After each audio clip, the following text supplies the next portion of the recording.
Kacey Musgraves, who we haven't talked about too much since 2018's Golden Hour, an album that we both liked a lot.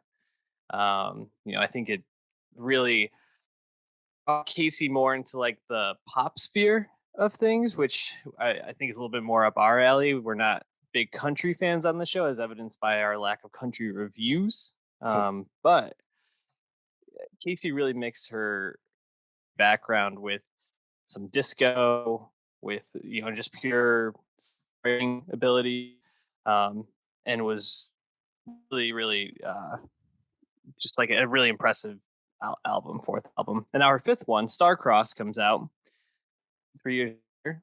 And, my first, on listening to it, my first take was, uh, you're like downbeat, sad album. We've had a lot of these recently. This one makes a little bit more sense to me. I mean, everybody's been through a lot this year. But Kacey Musgraves, this album is directly about her divorce from her now ex-husband and country star, who I don't know, Rustin Kelly. I mean, who? But anyways, she's going through a lot, and I think this album is still a really strong album in terms of like writing. Just does not live up to the highs of Golden Hour to me. What about like Starcrossed? I did like Star-Crossed. I would say there's still some really appealing moments to me. I think because it doesn't actually come across as like that sad sounding to me. I think partially because lyrically, she's more or less taking a more looking forward, positive outlook message about her breakup, about her past mistakes and the failings of her marriage and all that. And it actually comes across as like more relatable and I guess more general. So like it's an accessible stuff to even people that aren't, divorced and whatnot. Um, and I think there's just some really nice moments that I think stand out to me just as songs you can just pick up. They don't have to really remind you of uh, breakup songs and whatnot. In Golden Hour, obviously being the first semblance of any transition away from country music from her, still having country stuff, but uh, Slow Burn and Space Cowboy, High Horse. Yes, there's still like country, wordplay and all that, but the way the songs are made, they definitely are incorporating a lot more genres than just Mhm. traditional country music. And obviously, Casey has been able to kind of branch out beyond the country charts, which is obviously nice to see because it's not like she was like getting huge success when she was pure country anyway. And obviously, High Horse still my favorite song off that album just because Oh it's yeah, as a disco jam, so yeah. good. But on this, there's no High Horse this time around, and there's probably nothing like as intricate in the writing department as like Space Cowboy or something like that. But I thought Simple Times hook was tremendous, Hmm. and the guitar on that sounded great. And then Breadwinner has a really poppy chorus while still being acoustic. So I think there's still some good stuff here, no question. Oh yeah, for sure. Two of the ones that you shouted out and two of my first tracks on this, which is usually a good sign. But Breadwinner and Simple Times, I think both are up there. I love Good Wife a lot. It's definitely a little bit slower, but just like it's the kind of song you like melt into and over.